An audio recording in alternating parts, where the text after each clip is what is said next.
Bienvenue, mesdames et messieurs, dans Perfect Actu. Tous les plaisirs est pour moi de vous présenter cette émission. Je reçois sur ces plateaux M. Pati Katanga, il est résistant Maïmaï. Avec lui, nous allons évoquer l'affaire Jean-Marc Kaboun, qui est condamné à 7 ans de prison. Il était poursuivi pour offense au chef de l'État, outrage au gouvernement et au Parlement, mais aussi pour propagation des faux bruits. Est-ce que Jean-Marc Kaboun va-t-il bénéficier de la grâce Vital Kamere? On va essayer d'en parler au cours de cette émission. L'actualité, c'est aussi Moïse Katumbi qui poursuit la tournée des redynamisations de son parti politique Ensemble pour la République. À quelques mois des élections, Moïse Katumbi bat le rappel des troupes et il affûte donc ses armes pour affronter les élections. Il est annoncé à Kisangani dans les prochains jours, mais aussi à Kinshasa pour déposer officiellement sa candidature, comme l'a fait déjà Matata Ponyo, Constant Moutamba et Rex Kazadi. L'autre actualité, c'est Salomon Escadela, dont l'état de santé pose un sérieux problème. Il a été évacué dans un centre hospitalier de la place depuis mercredi 13 septembre. Et nous allons donc suivre de près ces dossiers, question de savoir ce qui dérange justement le conseiller spécial de Moïse Katumbi. Bienvenue, monsieur Pati Katumbi. Comment allez-vous? Alors, une question de curiosité. Depuis un moment, on vous connaissait très proche de Vital Kamere, mais à en croire certaines sources, vous n'êtes plus en odeur de sainteté avec Vital Kamere et vous tirez même à boulet rouge sur l'union sacrée. Que s'est-il passé? J'ai quitté tout simplement. Ok. J'ai quitté ce camp-là. Ce n'est pas le camp qui peut amener le Congo et le peuple congolais vers de meilleures élections. Et donc j'ai tiré la conclusion logique que ma place n'était pas là et j'ai rejoint le président Moïse Katumbi. Attendez un peu. Je soutiens la candidature de l'élection présidentielle. Donc vous estimez que dans l'union sacrée, il n'y a aucun espoir que le Congo va décoller? Le bilan est catastrophique après 5 ans. Je ne suis pas le seul à faire cet aveu. Même ceux qui sont encore à l'union sacrée. En privé, on se l'est dit que le bilan est catastrophique. Mais comme nous sommes intellectuellement malhonnêtes, quand on vient à la télévision, on vient raconter les choses. Mais en réalité, les Congolais tirent les diables par la queue. Notre pays est occupé. On dit que notre armée monte en puissance. Moi, je m'aimais bien qu'elle monte en puissance. Je suis résistant malade. Mais je constate que, en nous disant ces discours-là, que notre armée monte en puissance, mais c'est un discours creux. Parce que Bounagana, depuis plus d'une année, est occupé. Parce que le terroriste du M23, aidé par l'armée rwandaise, est en train de gagner du terrain, facilité par l'EAC, les troupes de l'EAC. Donc je constate que nous sommes en train de perdre du terrain. Et le discours officiel, c'est nous montons en puissance. À un certain moment, je me suis dit, il y a un problème de logique. Alors, il y a plusieurs problèmes. Les promesses n'ont pas. Les promesses n'en parlent même pas, parce que ça, c'est une catastrophe. Mais comment pouvez-vous parler d'un bilan négatif alors qu'aujourd'hui, il y a quand même des faits pour lesquels le président de la République peut se dire, bon, avec ça, je peux être réélu, notamment la gratuité de la maternité, la gratuité de l'enseignement. Il y a des efforts qui sont fournis pour mieux équiper l'armée, pour rendre notre armée beaucoup plus puissante. Comment, avec tout ça, vous concluez que le bilan n'est pas satisfaisant? Le bilan, non seulement n'est pas satisfaisant, le bilan est catastrophique. Prenons les deux gratuités, celle de la maternité et celle de l'enseignement. Parlons-en. Quel est ce Congolais aujourd'hui, sérieux, qui a un peu de moyens, qui peut mettre ses enfants dans la gratuité de l'enseignement? L'idée n'est pas mauvaise. L'idée est bonne parce que l'idée n'est même pas l'idée de Félix Antoine Tshilombo, président sortant. L'idée, c'est le constituant congolais l'a voulu. Absolument. C'est dans la constitution. Et je pense, déjà, à l'époque de Kabila, 2 ou 4 ou 5 provinces, exactement, avaient déjà commencé à mettre en œuvre cette affaire de la gratuité. On partait de manière progressive. Progressivement. Il fallait adopter. L'idée est bonne. Personne ne peut être contre la gratuité de l'enseignement parce que cela permet aux parents congolais de mettre plus de 5 millions de leurs enfants à l'école. Et c'est aussi une émulation lorsqu'elle est bien faite. Mais là, la qualité a pris un coup. C'est-à-dire, nous avons fait une gratuité de l'enseignement comme si l'enseignement était gratuit. Non, l'enseignement n'est pas gratuit. L'enseignement coûte de moyens. Il fallait réunir les moyens qu'il faut et puis avoir une planification. C'est-à-dire, de mon point de vue, La première année, on pouvait diviser les Minerval par 2. La deuxième année, la moitié qui était restée, on pouvait le diviser. Ainsi de suite, jusqu'à arriver à la fin. Mais dans l'entretemps, construire des écoles. Dans l'entretemps, équiper les écoles des matériels didactiques. Dans l'entretemps, former le personnel enseignant. Dans l'entretemps, améliorer les traitements en salaire du personnel enseignant. Y aller progressivement. En fin de compte, on allait avoir une bonne gratuité de l'enseignement, où nos enfants recevraient un enseignement de qualité. Il ne suffit pas pour nos enfants de les déposer à l'école. Si la qualité n'y est pas, si l'école n'est pas à la hauteur des enjeux, qu'est-ce que vous aurez à la sortie de l'école? Les enfants qui ne sont pas formés, les enfants qui ne savent ni lire ni écrire au bout des 6 ans de l'école primaire. Ce n'est pas ça l'objectif. L'objectif, c'est qu'à la fin de l'école primaire, que tous les enfants maîtrisent l'écriture, la lecture et les 4 opérations fondamentales de l'arithmétique. C'est ce que nous recherchons pour que nos enfants puissent être compétitifs, non seulement sur le plan international, mais aussi au Congo, qu'ils puissent avoir un avenir pour la poursuite de leurs études. Mais nous avons fait une gratuité sans avoir formé le personnel enseignant, parce que vous augmentez vous augmentez les enfants dans les classes. Il faut du personnel enseignant. Vous augmentez les enfants dans des classes. Il faut construire des classes. Vous augmentez les enfants dans des classes. Il faut des matériels didactiques. Nous avons fait ce que les Congolais disent, les Quinois surtout, Mbutu. Conséquence, la qualité a pris un coup sérieux. C'est pour ça qu'aucun parent sérieux ne mettrait ses enfants dans la gratuité de l'enseignement aujourd'hui. Si vraiment il aime ses enfants et qu'il a un peu de moyens. La gratuité de la maternité. C'est une bonne chose parce que les gens pensent que nous sommes une opposition responsable. La gratuité de la maternité est une bonne chose. Mais là où il y a problème, c'est quoi? C'est que le président de la République sortant, pour bonne idée qu'il a, il a toujours un problème d'applicabilité de ses idées sur le terrain. Le problème de la gratuité de l'enseignement vient de son idée d'instaurer au Congo le service médical, le service... la couverture santé universelle. La couverture santé universelle. OK. Mais ça pose un problème. La couverture santé universelle, la maternité n'est pas une maladie. La maternité est un choix. J'aurais souhaité qu'on fasse la priorité des maladies qui nous minent, notamment la petite enfance. De mon point de vue, je ne suis pas médecin, mais je pense que la malaria pose problème. Exactement. On pouvait commencer par des maladies récurrentes qui posent problème au corps. Malaria, typhoïde. Oui, je pense. Et puis, ainsi de suite, peut-être un jour, on arriverait à l'accouchement. Parce que l'accouchement n'est pas une maladie, l'accouchement, c'est un choix. Or, la malaria, vous n'avez pas de choix. Nous sommes dans un pays subsaharien, nous sommes dans un pays où la malaria sévit, tout le monde, les enfants meurent. Je pense que c'est la première cause de mortalité chez les enfants et chez les adultes, la malaria. J'aurais souhaité qu'on commence par la malaria, mais je vais terminer là. Lorsque vous mettez en place une telle réforme de l'instauration de la couverture maladie universelle, il faut les moyens de financement. Vous ne pouvez pas compter sur l'OMS qu'on va nous donner. Non. Là, dans le pays où existe la couverture maladie universelle, cette couverture maladie universelle est financée par les revenus du travail. Ça veut dire ceux qui travaillent, chaque mois, par solidarité, cotisent dans une caisse. On n'a pas le temps de faire les détails. Comme ça, le système est périn. Le système ne va pas se fondrer. Là, on nous dit qu'on a mis 400 millions pour cette année. Après l'argent viendrait d'où? Donc, ça pose même un problème de financement, cette affaire de la gratuité de la maternité. Même si au départ, c'est une Très bien. Donc, vous comprenez qu'il y a problème, même dans ce que vous pensez que c'est une réussite. Ce n'est pas une réussite, c'est un échec. Est-ce que ce n'est pas par frustration que vous avez décidé de quitter Vital Kamerhe? Parce qu'aujourd'hui, c'est quand même étonnant de voir quelqu'un qui a soutenu Vital de le quitter, alors que des anciens collaborateurs de Kabila nous font savoir que Félix Tshisekedi a fait mieux en 4 ans, là où Kabila, en 18 ans, n'a pas réussi à faire quelque chose.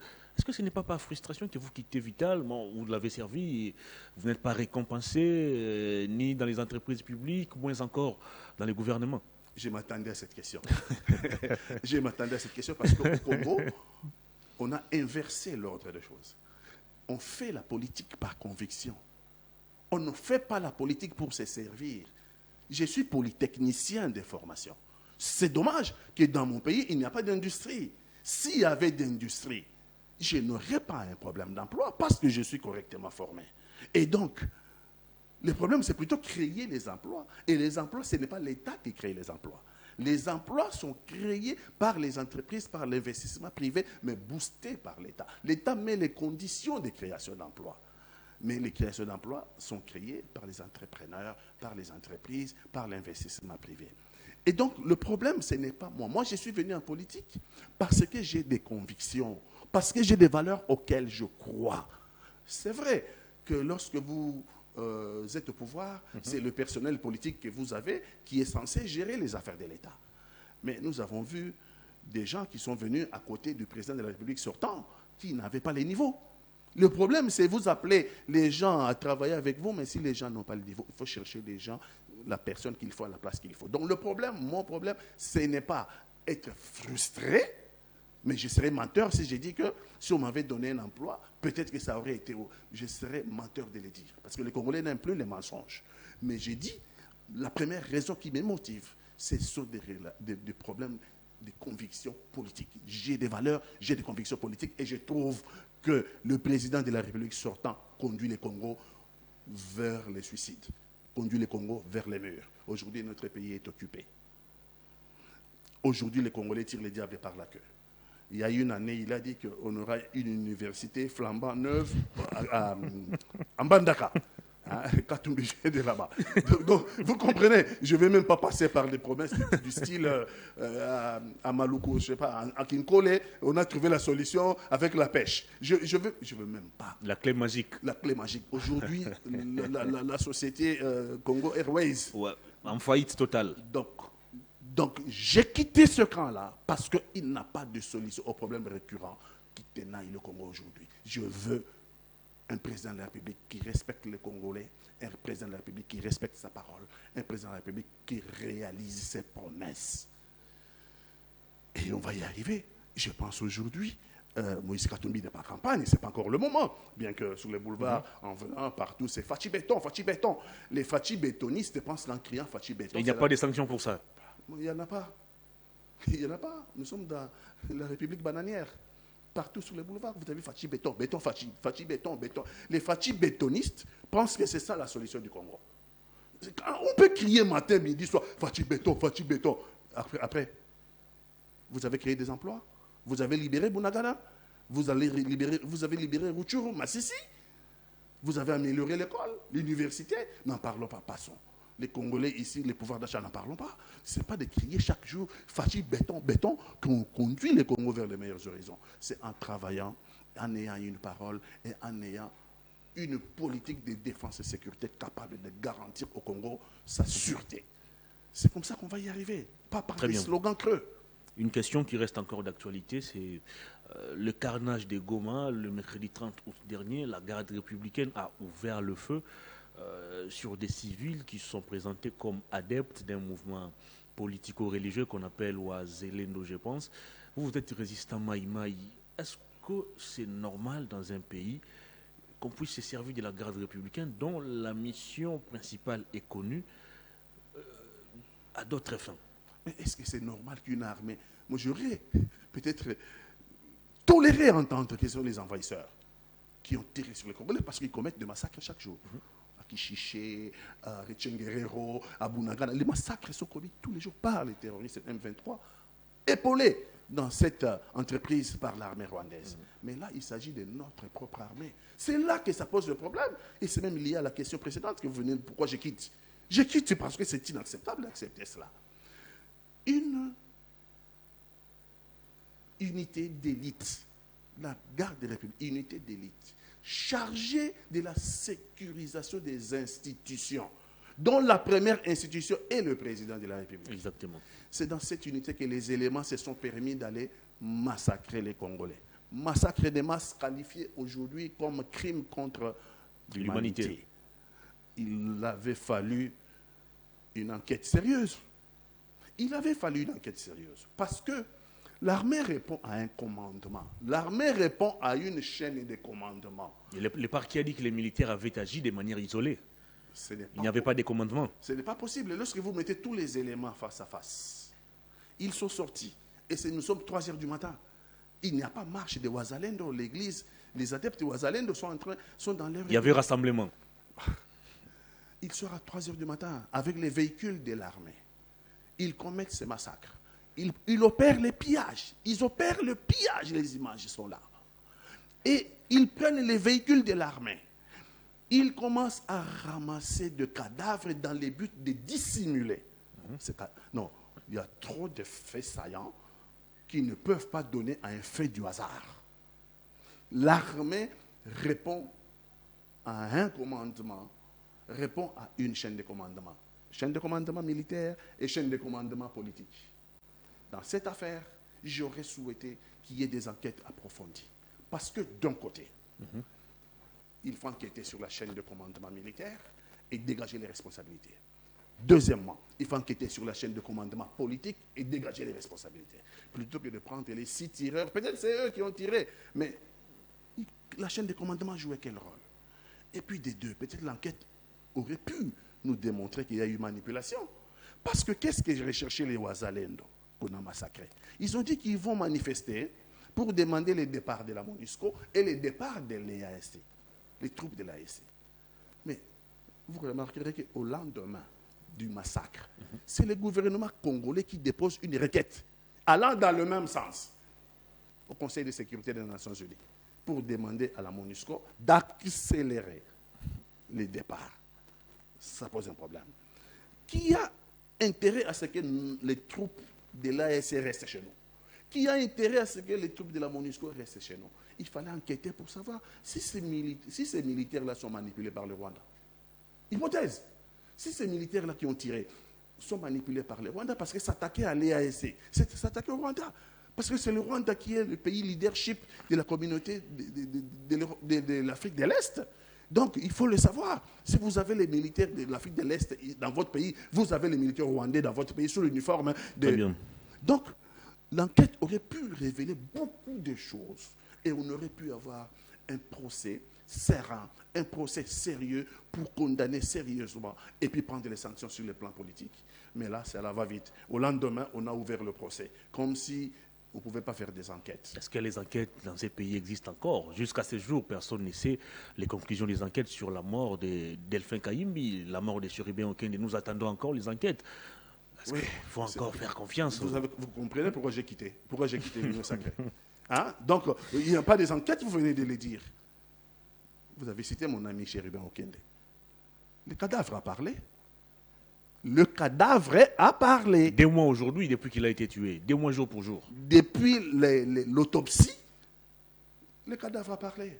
Mais pourquoi on ne veut pas révéler les rapports de l'autopsie? Mais la justice doit savoir, plus elle traîne pour sortir ces rapports d'autopsie, plus la justice donne droit à la spéculation. Parce qu'on ne va pas fermer la bouche des gens. Exactement. Les gens vont spéculer. Si la justice veut être sereine, l'autopsie, le cadavre a parlé, il faut sortir les rapports pour couper court à la spéculation. Si vous ne sortez pas les rapports, la spéculation va aller bon train, les gens vont continuer à parler. Et malheureusement, tout commentaire sur cette affaire appelle à une arrestation. Vous avez vu les capitaines Tiani. Aujourd'hui, on parle de Sanis Boujakera. Oui, malheureusement pour notre pays, nous sommes en train de faire un recul. Un recul, mais avec un pas de géant. Nous nous sommes battus dans ce pays pour la démocratie. Nous nous sommes battus dans ce pays pour la démocratie. Les gens sont morts pour la démocratie. On ne va pas reculer. Nous ne reculerons. La démocratie, pour nous, ce n'est pas une négociation. Ce n'est pas négociable. On ne va pas négocier la démocratie. Vous vous êtes battu pour la démocratie, mais aujourd'hui, vous êtes au pouvoir, on voit autre chose.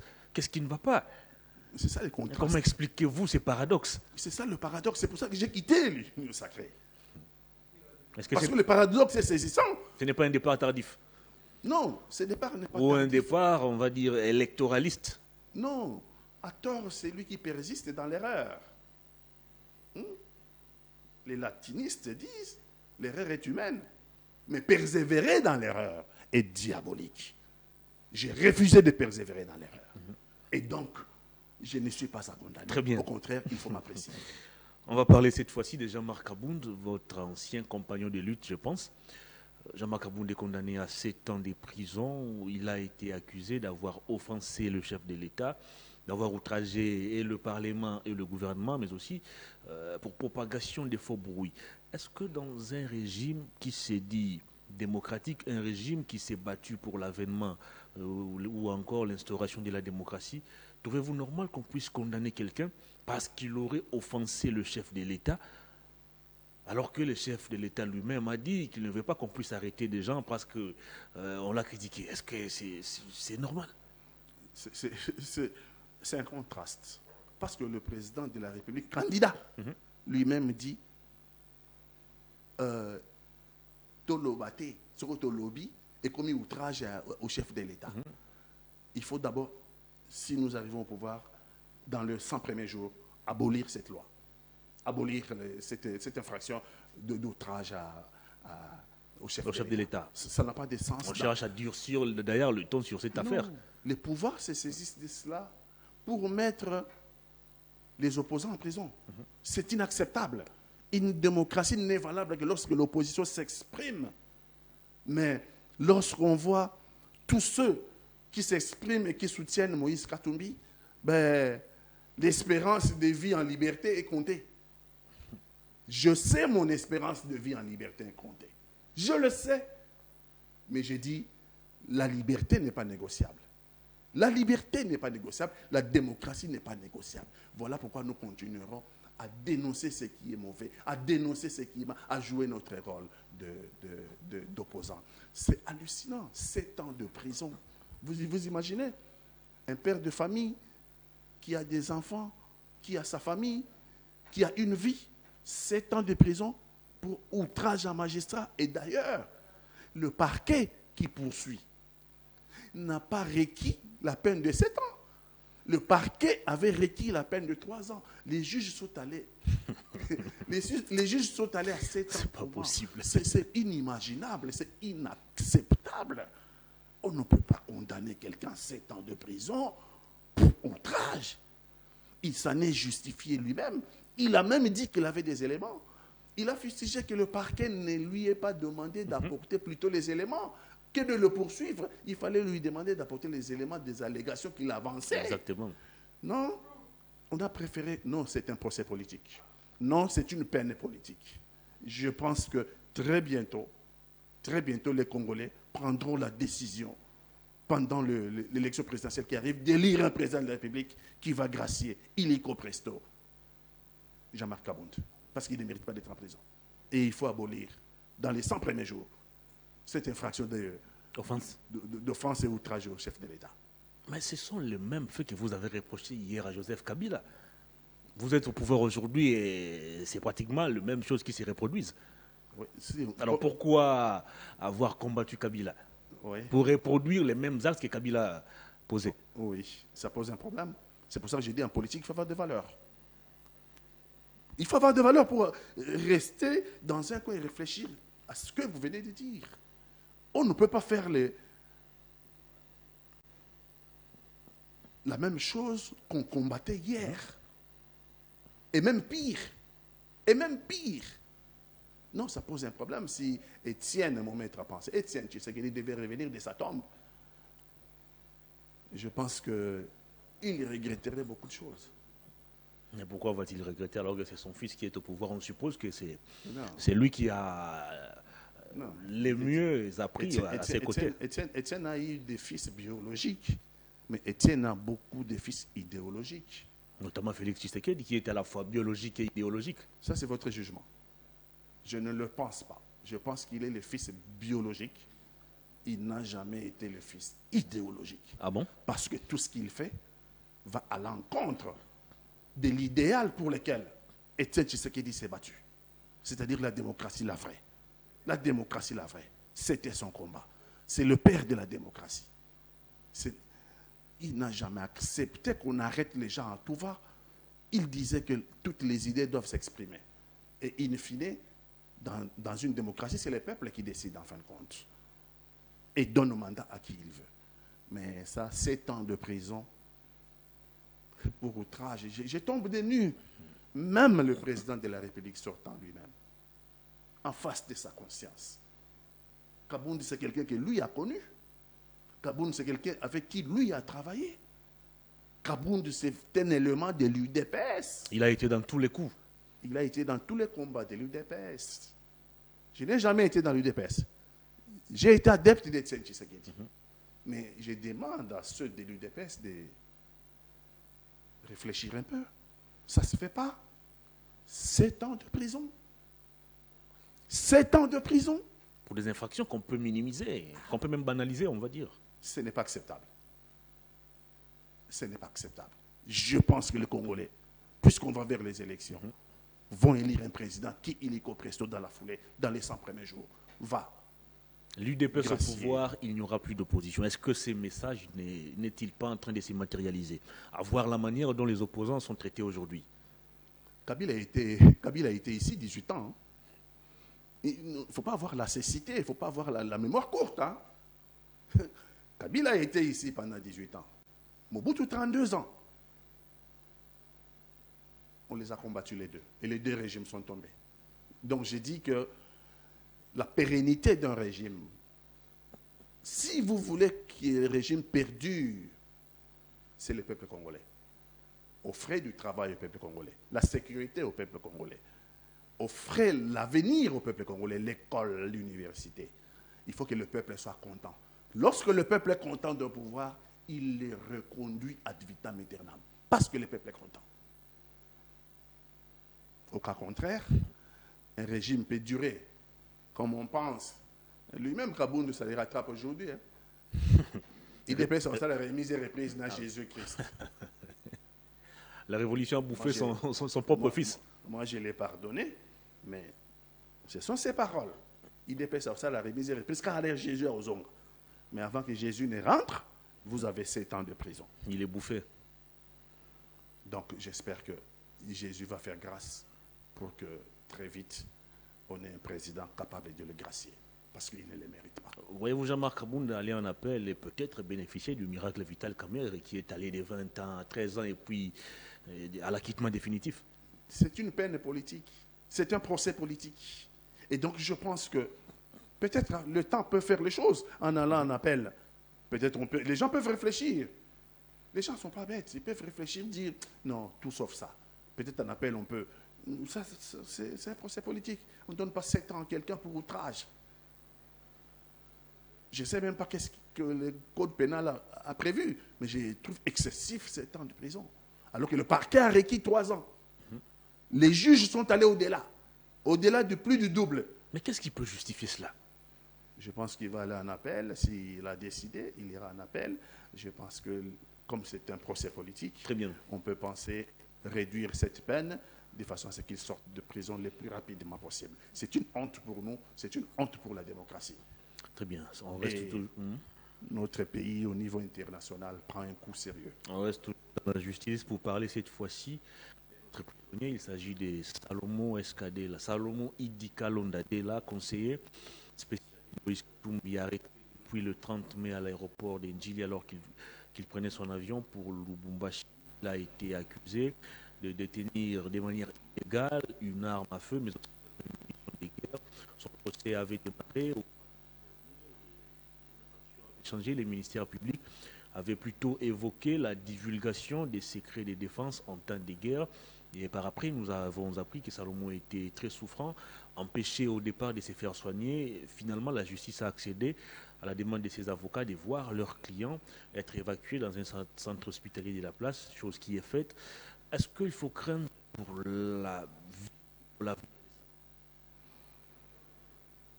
L'image que le régime finissant donne aujourd'hui, c'est comme si Salomon était un prisonnier personnel du chef de l'État sortant. Parce que vous l'avez épinglé ici. On a commencé par dire, on l'a arrêté d'abord, un enlèvement à l'aéroport. Et on a trouvé une arme, un revolver Jericho. Un revolver Jericho. Réclamé par Matata. Un revolver Jericho semi-automatique de 12 balles qui n'est pas un rafale. Il ne tire pas un rafale. Il tire coup par coup. À chaque coup, il faut réarmer. À chaque coup, il faut réarmer. On dit que c'est avec ça que Salomon allait faire un coup d'État. Regardez comment notre pays est ridicule. C'est avec ça que Salomon allait faire un coup d'État. Et les magistrats instructeurs, l'OPJ, je crois, a tenu un point de presse au détriment de la procédure. Première fois d'ailleurs de l'histoire. Pour nous confirmer qu'on a trouvé une arme. C'est avec cette arme, Jéricho, revolver semi-automatique, 12 balles. C'est avec ça qu'il allait faire un coup d'État. Et donc il allait pour placer un Katangui à la tête du pays. Pour placer un Katangui. Donc il allait tirer un coup, il réarme, et les autres ne vont pas réagir, ils attendent qu'il réarme. Donc 12, hein, il allait tuer 12 personnes, il prend le pouvoir. Ridicule.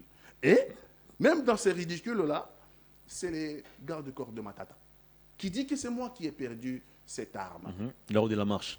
Oui, lors de la marche, le 20, parce que Salomon va être arrêté, je crois, le 30. Le 30 mai. Le 30 mai. La marche a eu lieu le 20... Le 20 mai, je pense. Le 20 mai. Et le garde-corps dit, c'est une arme, c'est une dotation officielle. C'est répertorié. Et j'ai même fait la déclaration que j'avais perdu mon arme. On vérifie, c'est cette arme-là, Jéricho. Et on change d'infraction. On change d'infraction. Comme si on n'avait pas préparé le coup. On a procédé d'abord par l'enlèvement et après on a commencé à réunir des preuves. Ah, là, c'est une opération très difficile. Je leur conseille de commencer par réunir d'abord les preuves. Absolument. Et passer à l'enlèvement après. Ils ont enlevé sans les preuves et puis ils ont commencé à en fabriquer. Ils en fabriquent des preuves rocambolesques qui ne tiennent pas debout. Salomon Kalonda détient les secrets d'État. Il a divulgué les secrets des défenses en temps de guerre. En temps de guerre. Salomon a occupé quelle fonction au Congo? Où a-t-il eu ces secrets de défense en temps de guerre? Salomon n'est pas dans la chaîne de commandement militaire parce qu'il n'est pas militaire. Salomon n'est pas dans la chaîne de commandement politique parce que Salomon n'a pas de fonction politique dans ce régime. Il n'est pas dans les renseignements. Il n'est pas dans les renseignements. De quel secret devait-il détenir? Non, je pense que les magistrats, ce sont des gens intelligents. Ils doivent savoir que la Constitution est claire. La justice est indépendante. C'est à eux de prendre leur indépendance, que plutôt de se ridiculiser comme ça. La Constitution a accordé l'indépendance de la justice. Et c'est aux magistrats d'arracher leur propre indépendance. S'ils veulent rester à la botte des politiques, pour prendre les ordres des politiques, ils seront ridicules. Ce n'est pas ce qu'ils ont appris. Les magistrats sont tous des gens intelligents, parce qu'au minimum, pour être magistrat, il faut avoir une licence. Donc, c'est des gens très intelligents. Et je leur demande de prendre leur indépendance qui est consignée dans la Constitution, plutôt que de chercher à rester ad vitam aeternam, esclaves de la politique, esclaves des hommes politiques, pour nous pondre des inepties de telle sorte. Et aujourd'hui, Salomon Escadela, Salomon Kalonda est malade. Salomon a été évacué sur la clinique de la place depuis hier. Salomon est alité à l'hosto, très malade, et entouré par des gardes armés. Entouré par les gardes armés dans sa chambre où il est alité à l'hosto, très malade. Vous avez des militaires armés dans la chambre de Salomon Escadela. N'en parlons même pas dans l'enclos de l'hôpital. En tout cas, même les Israéliens, lorsqu'ils traquaient Abu Nidal, l'un des terroristes les plus puissants des années 80, ils ne subissaient pas ce genre de... Ils ne subissaient pas ce sort. Quelqu'un qui est malade et qui est entouré de gardes armés jusqu'aux dents. C'est quoi ça? Pour Vital Kamerhe, malade, il a été évacué au centre hospitalier d'Enganda. Pour François Beya, évacué à Paris. Malade, il a été évacué à Paris. Bisselele. Malade, il a été évacué jusqu'à être acquitté. Alors Salomon Kalonda, j'ai dit au président de la République, il connaît Salomon. Salomon, c'est votre petit frère. Salomon, c'est votre petit frère. Je pense que vous devez vous ressaisir, Monsieur le Président. Vous devez vous ressaisir. Vous êtes chrétien. Vous êtes un être humain. Salomon, c'est votre petit frère. Je pense que nous sommes en train de dépasser le seuil de tolérance. Nous sommes en train de dépasser le seuil de tolérance. Et je vous demande, Monsieur le Président, de libérer Salomon Idi Kalonda, de l'évacuer, qu'il aille se faire soigner. Parce que, dans le fond, le dossier Salomon Kalonda est vide. C'est un dossier politique et il est vide. Si vous ne voulez pas l'évacuer, Monsieur le Président, s'il lui arrive un problème, vous en serez responsable. Vous en serez responsable à double titre. Responsable sur le plan politique, mais aussi responsable dans votre conscience, parce que Salomon, c'est votre petit frère. Je sais ce que j'ai dit, c'est votre petit frère. Assez, 100 jours de prison pour rien. Aujourd'hui, plus de 100 jours de prison, Salomon Kalonda. Et aujourd'hui, très malade. Il est temps qu'il soit évacué pour prendre des soins appropriés dans les hôpitaux appropriés ailleurs. Parce que le dossier est vide. Je vous en conjure, je vous demande, Monsieur le Président, je vous en supplie, libérez Salomon Kalonda. Libérez-les très vite. Avant que l'issue fatale ne puisse arriver. S'il vous plaît, Monsieur le Président. Avoir attendu très longtemps jusqu'à ce que l'état de santé de Salomon devienne beaucoup plus dégradant pour qu'il soit évacué enfin. Est-ce que le fait d'être détenu vous enlève certains de vos droits? Pas du tout. Pas du tout. Être prisonnier, c'est pas être voué à la mort. C'est pas être voué à la mort. Et surtout dans un dossier politique. Pour quelqu'un que le président de la République connaît très bien, qu'il appelle mon petit frère. C'est pour ça que je me permets de le supplier. Il n'y a que lui, aujourd'hui, qui peut ordonner l'évacuation de Salomon Kalonda. Il n'y a que lui. Monsieur le Président, il n'y a que vous. Ne prenez pas les risques de voir l'issue fatale arriver à Salomon Kalonda. Je vous en supplie. Libérez votre petit frère, qu'il aille se faire soigner. La politique, c'est une chose. Nous sommes en train d'être opposés en politique. Nous ne sommes pas des ennemis. Nous sommes des adversaires, Monsieur le Président de la République. Je n'ai pas pris votre femme, vous n'avez pas pris ma femme. Nous n'avons aucune animosité personnelle. Non, nous avons des divergences politiques. Il faut que ces divergences, Monsieur le Président, ne restent que politiques. Mais lorsqu'il s'agit des divergences qui commencent à toucher l'existentiel même d'un individu, non, je pense que vous devez prendre vos responsabilités. Parce que Salomon, vous le connaissez, et vous le connaissez en tant que votre petit frère. Je pense qu'il est temps de les libérer. Le dossier est vide, Monsieur le Président de la République. C'est ridicule pour notre pays au niveau international de regarder comment on traite l'opposition aujourd'hui. Monsieur le Président de la République, votre père avait été opposant. Le premier des opposants au Congo, c'était Étienne Tshisekedi. Imaginez, Monsieur le Président, quand Mobutu a arrêté régulièrement votre père, le monde entier était en émoi. Le monde entier. C'est comme ça que nous sommes tous devenus tshisekedistes à l'époque. Parce que ce que Mobutu faisait à votre père était inacceptable. Vous ne pouvez pas prendre ni Mobutu, ni Kabila pour modèle. Vous ne pouvez pas ni Mobutu, ni Kabila pour modèle. Non, ce ne sont pas de modèles. Pour moi, mon modèle, le modèle de ma jeunesse, était Tshisekedi. Je vous demande de vous raviser. Je vous demande un peu de recul. Salomon est mourant. Libérez Salomon. Libérez Salomon, s'il vous plaît. Salomon est mourant, libérez Salomon, Monsieur le Président. Le dossier est vide, il n'y a aucune raison. Salomon, c'est un homme pacifique, vous le connaissez, Monsieur le Président, ce n'est pas à moi de vous expliquer Salomon. Salomon, c'est un homme très pacifique, impossible de tuer une mouche. Salomon, même, je ne sais pas, une mouche, une PC, fourmi, Salomon a Kobouma Bangote. Il ne sait même pas se servir d'une arme. C'est une histoire montée. Mais aujourd'hui, nous arrivons à un stade où c'est la vie de quelqu'un qui est en danger, Monsieur le Président. Nous arrivons à un stade où la vie de quelqu'un qui est en danger, je vous demande à ce moment-là de prendre toutes vos responsabilités. On donne quelle image aujourd'hui à l'international de notre pays et principalement de notre justice?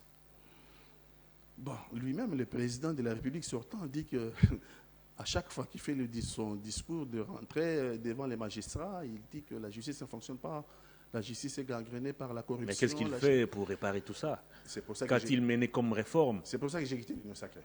Une chose est de faire le constat, mais une chose est d'y apporter des solutions. Je constate que par moment, il fait de bons constats. Mais par contre, à ce qui concerne les bonnes solutions, il ne les apporte jamais. Il ne se limite qu'à constater. Oui, il se limite au constat. Comme tout le monde. Non, le Congo a besoin d'un président responsable qui agit. Un chef de l'État responsable, qui assume ses responsabilités, qui ne dit pas que mon salaire, je ne connais pas. Minembwe, je n'étais pas au courant. Non, on a besoin, j'en passe. Le Congo a besoin d'un président qui assume. Nous sommes un grand pays au centre des enjeux. Le Congo est au centre des enjeux sécuritaires, au centre des enjeux climatiques, au centre des enjeux sécurité alimentaire, au centre des enjeux. On peut continuer comme ça. Le Congo, c'est le centre du monde. Demain, le monde ne peut avoir son salut après avoir pollué l'atmosphère, après avoir détruit la couche d'ozone. Le monde ne peut exister demain que par la solution qui viendrait du Congo. Nous sommes un pays solution. Et donc, nous devons être responsables. Nous devons montrer au monde entier que nous sommes à la hauteur de gérer cet espace, le nôtre qui est le Congo. Sinon, les balkanistes, ceux qui cherchent à balkaniser notre pays, ceux qui cherchent à nous arracher notre joyau, notre patrimoine commun, notre Congo, ceux-là vont faire les lobbying au niveau international pour dire que nous ne sommes pas incapables. Nous ne sommes pas capables de gérer cet espace. Maintenant, on commence à parler de nous comme des incompétents notoires. Les Congolais sont des incompétents notoires parce que incapables de gérer l'espace politique qui est le Congo. Ça, c'est le discours de Kagame. Et ça commence à gagner la communauté internationale. Que les Congolais, nous sommes incapables. Ça commence à gagner la communauté internationale. On est plus focalisé sur la danse, oui. sur la boisson. Oui, et sur les femmes. BMW. Bière, women, money. BMW. Alors qu'il y a des Congolais valeureux. Il y a des Congolais capables de relever ce pays. Le Congo n'a pas toujours été comme ça. Le Congo a eu une armée. Et la meilleure armée parmi les meilleures armées du monde. Le Congo a libéré le Rwanda pendant la Seconde Guerre mondiale. Le Congo a été jusqu'en Éthiopie. Le Congo, c'est la première armée du monde qui a pris des prisonniers. C'était des Italiens, c'était en Éthiopie. C'est comme ça que vous avez ici, vers Ngiringiri et vers toutes ces batailles-là. Avenue Éthiopie, Birmanie. Birmanie, Assosa, toutes ces batailles-là, remportées par la force publique, qui était l'armée congolaise. L'armée, a été au Biafra. C'est l'armée congolaise qui a mis fin à la sécession de Biafra. C'est l'armée congolaise qui a été au Tchad contre les Libyens, a mis en débandade l'armée de Kadhafi. C'est notre armée qui a été sauvée à Biarimana au Rwanda en tuant les prédécesseurs de Kagame. Donc, nous n'avons pas toujours été la risée du monde. Et je pense que cette grandeur, il faut la retrouver. Il faut la retrouver, cette grandeur, par un président à la hauteur des enjeux, par un chef de l'État responsable et à la hauteur des enjeux. Pas un président qui n'assume pas ses responsabilités. Le vrai problème du Congo se situe à quel niveau? On a combattu Mobutu dans ces pays. Il était dictateur. Si c'était un mauvais président, il est parti. Mouzé Kabila est arrivé. On l'a assassiné. Joseph Kabila combattu jusqu'à quitter le pouvoir. Aujourd'hui, on a Félix Tshisekedi quand il a accédé au pouvoir en 2018. En tout cas, tout le monde pratiquement avait placé ses espoirs en lui. On pensait qu'avec lui, le Congo va décoller. On va voir un autre Congo. Mais à ce jour, il y a encore des Congolais qui estiment que Félix Tshisekedi a déçu les espoirs. Alors, le problème du Congo est-il lié à ses présidents ou le problème est lié à son peuple? Le problème est lié forcément à son peuple. Ah oui, hein? Le peuple n'a que le président qu'il mérite. Hein? Le problème du Congo, c'est les Congolais. Le président est l'émanation du peuple, non? Vous ne pouvez pas demander l'excellence dans une société qui n'est pas excellente. Ça va de soi. Le problème du Congo, c'est les Congolais. C'est les Congolais. Mais, je vais dire, le problème du Congo, c'est aussi lié au leadership à la tête de l'État. Au leadership à la tête de l'État. Et c'est leadership à la tête de l'État. Mobutu qui avait un leadership fort a été aussi combattu. Oui, mais finalement, on veut quoi? Mobutu avait un leadership fort, mais Mobutu a eu plusieurs périodes, des périodes où il a travaillé. il y a plusieurs vestiges ici, le pont Maréchal, les stades de martyrs, le palais du peuple. Ça, ce sont les héritages de Mobutu. Il faut te reconnaître ça. Tout ce qu'on a des pressions, on va dire, c'est Mobutu. Oui, mais aujourd'hui, avec les reculs, parce qu'il faut avoir des éléments de comparaison. Aujourd'hui, avec les reculs, il y a même des gens qui disent que Kabila, Joseph, son régime était mieux que le régime de Félix Tshisekedi. Parce que quand vous n'avez pas encore les éléments de comparaison, vous pensez que c'est le régime que vous avez en face, c'est le pire. Vous pensez que le régime que vous avez en face, c'est le pire. C'est pour ça que le Congolais, pensant que le régime de Mobutu était le pire, a défenestré ce régime. C'est pour ça que le Congolais, pensant que le régime de Joseph Kabila était le pire, a défenestré ce régime. Et aujourd'hui, le Congo a eu le régime de Fachi Béton. Les bétonistes ont fait pire. Les bétonistes ont fait pire. Et donc, c'est comme une malédiction. Mobutu, en commençant l'indépendance, c'était Kasavubu. C'était les meilleurs. Mobutu, c'est les moins meilleurs. Kabila, fils, c'est les moins pires. Les bétonistes, c'est les pires. Ça veut dire que nous sommes sur une courbe. Dans d'autres sociétés, quand vous mettez sur un plan orthonormé, cette situation, vous avez une courbe qui soit une courbe montante. Ascendante, comme on dit. Mais nous, si vous mettez notre situation sur une courbe, vous allez trouver que cette courbe est descendante. Mobutu est en haut, Kasavubu, Mobutu suit. Très bien. Laurent et Joseph Kabila. Et puis vous avez, en bas, en dernier étage, vous avez les régimes bétonistes. C'est comme si nous sommes en train de plonger.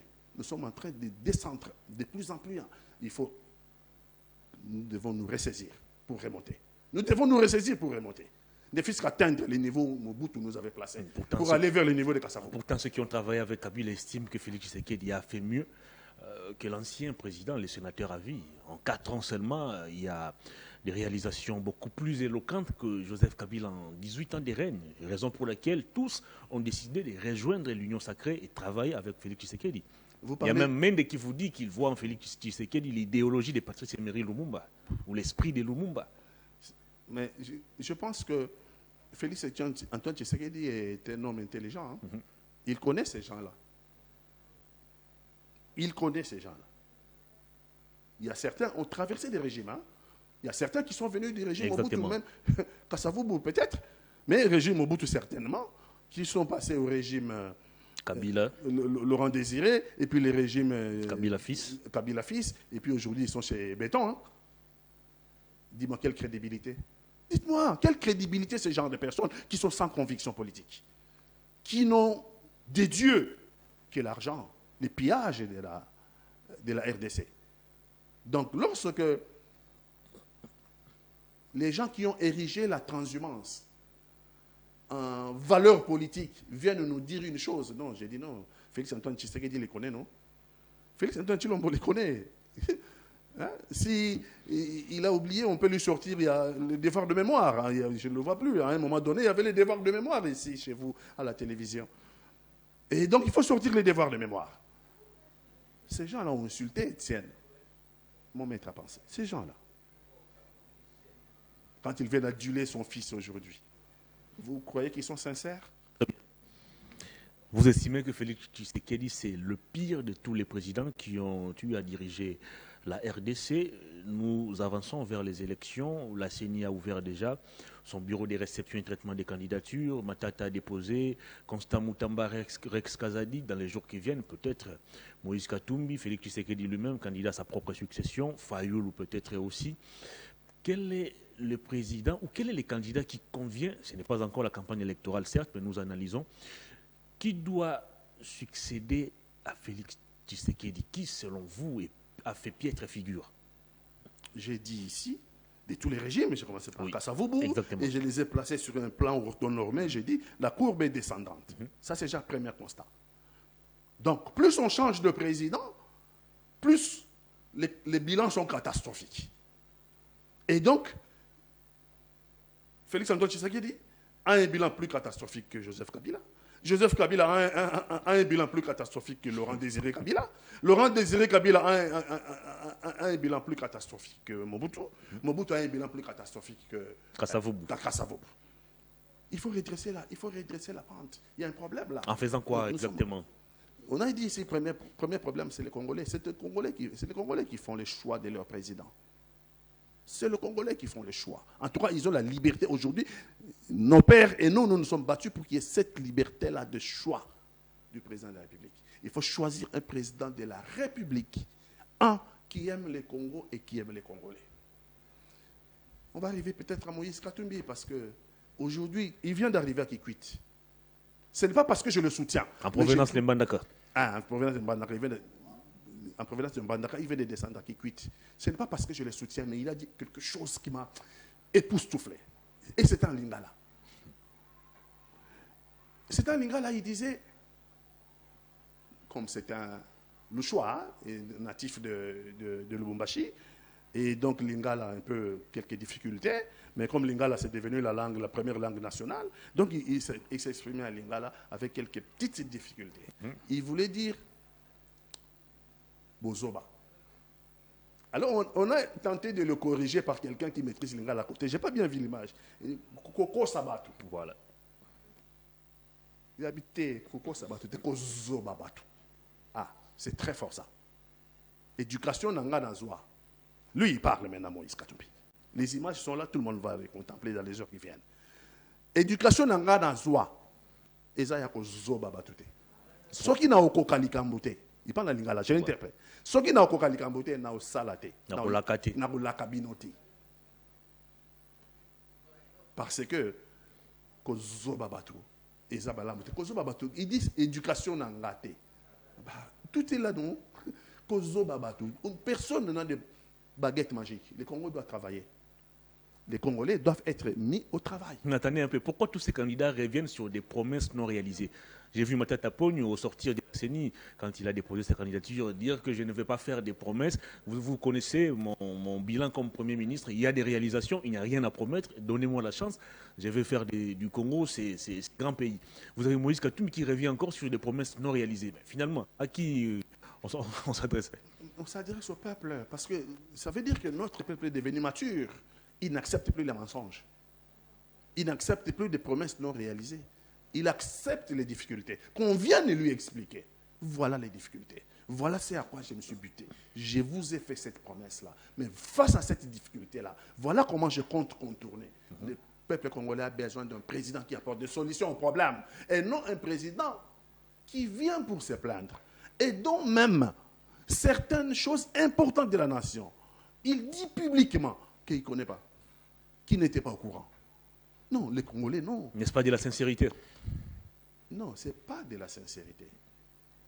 Ce n'est pas de la sincérité.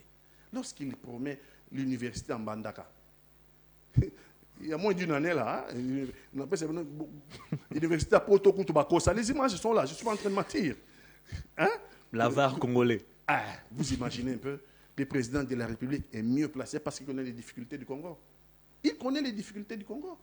Mais lorsqu'il dit la construction de Banda, Arvaria Congo, à Mbandaka, dans une ville où il n'y a pas d'électricité, dans une ville où il n'y a pas d'eau potable, dans une ville où il n'y a pas de route, dans une ville où il n'y a pas des écoles à la hauteur. Qui va aller dans Harvard en Mbandaka?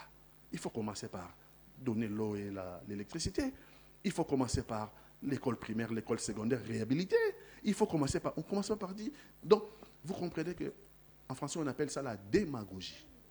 Lorsque vous venez avec des promesses que vous savez bien que vous ne pourriez pas réaliser, parce que je pense que le président de la République lui-même, il sait qu'en faisant ces promesses, il ne les réalisera pas. Et en français, on appelle cela démagogie. Les Congolais n'en veulent plus. Et c'est pour ça que Moïse Katumbi dit, à qui quitte?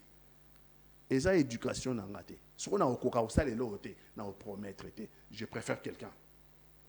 Ça, c'est la vérité. Ce qu'on a au coca, n'a pas promettre. Ça, c'est la vérité. Que na yebi que na au coca, mais na promettre bino. Ce n'est pas du respect, non. C'est un manque de respect vis-à-vis de celui qui vous promet. Très bien. On termine l'émission par cette dernière question. Qu'est-ce qui vous rassure que Moïse Katumbi fera mieux que Félix Tshisekedi. Alors que Moïse Katumbi, en étant aux côtés de Kabila, n'a pas pu réussir, ou n'a pas pu réussir plutôt, à pousser Kabila à réaliser tout ce qu'il avait comme projet.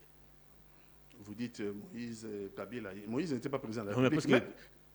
Quand c'est la tienne. Kabila s'était plaint qu'il n'avait pas, qu'il manquait 15 bons collaborateurs, alors qu'à l'époque, tout le monde était encore là. Oui, les Katumbi, les Kamita, tout. Non, lui, il était gouverneur, il n'était pas collaborateur du président de la République.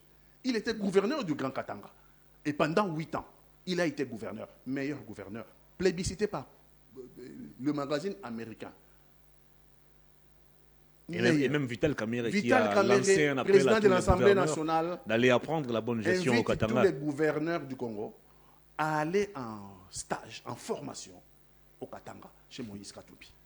Parce que Moïse Katumbi, le président de l'Assemblée nationale de l'époque, Vital Kamerhe dit c'est le meilleur gouverneur. Alors qu'est-ce qui vous rassure qu'il fera mieux que Félix Tshisekedi? C'est pour ça que j'ai dit. Allez-y. Qu'est-ce qui nous rassure qu'il fera mieux? D'abord, il faut regarder l'homme. Parce qu'on ne tombe pas comme un cheveu dans la soupe et vous devenez président demain. Ça pose un problème. Regardez d'abord la vie de l'homme. L'homme a travaillé. L'homme est un travailleur. Il a travaillé, il a des entreprises privées qui sont des entreprises prospères. Moïse Katumbi est une réussite sociale, d'abord pour lui, une réussite sociale pour les autres, parce qu'il a créé, il a de milliers d'emplois. Les gens travaillent. Ça, c'est sur le plan personnel. C'est déjà une réussite sur le plan personnel. Sur le plan politique, il a fait 8 ans comme gouverneur du Grand Katanga. Le Grand Katanga, comparé aux États-Unis, c'est la Californie. Donc, c'est la province la plus riche du Congo. Pendant 8 ans, il a été gouverneur. Les Katangais nous disent qu'il mangeait 3 fois par jour.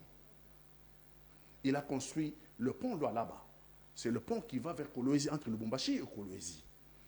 C'est le plus grand pont après le pont Maréchal. Au Congo, le plus grand, c'est Maréchal. Après le pont Maréchal, c'est le pont Lualaba. Pour faire Lubumbashi à Kolwezi, à peu près 100-150 km, on mettait 2 jours. On mettait 2 jours, 3 jours. Et aujourd'hui, avec le pont Lualaba, c'est moins de 4 heures. Vous quittez Lubumbashi pour Kolwezi. Kolwezi, c'est la ville minière. Et donc, à côté de ces infrastructures, il y en a d'autres infrastructures. Il a, sur les plans sportifs, il a hissé Mazembe au niveau où aucun club congolais n'a jamais été, depuis que le football est arrivé au Congo. C'est grâce à Mazembe, 5 fois champion d'Afrique des nations, de clubs, 5 fois champion d'Afrique de Champions League. Et Mazembe a tiré d'autres clubs derrière. V Club est venu. Des SMP. Et c'est comme ça que maintenant, on a au niveau des Champions League 2 équipes et au niveau de Coupe de la CAF 2 équipes. Donc, d'abord, c'est l'homme qui réussit. C'est l'homme qui réussit. Et donc, s'il va imprimer cette façon de management très bien au sommet de l'État, nous sommes sûrs qu'il peut sortir le Congo. Nous sommes sûrs qu'il sortira le Congo du gouffre. Merci beaucoup, monsieur Pati Katanga. C'était un plaisir de vous recevoir sur ces plateaux. Tout le plaisir a été pour moi. Merci beaucoup. Fin de cette émission. Grand merci à toute l'équipe technique. Grand merci à vous, fidèles téléspectateurs et internautes de Perfect Télévision. Retrouvez cette émission en rediffusion ici sur Perfect à Kinshasa à partir de 23h, mais aussi sur Nyota Télévision qui va nous prendre en relais. Au revoir.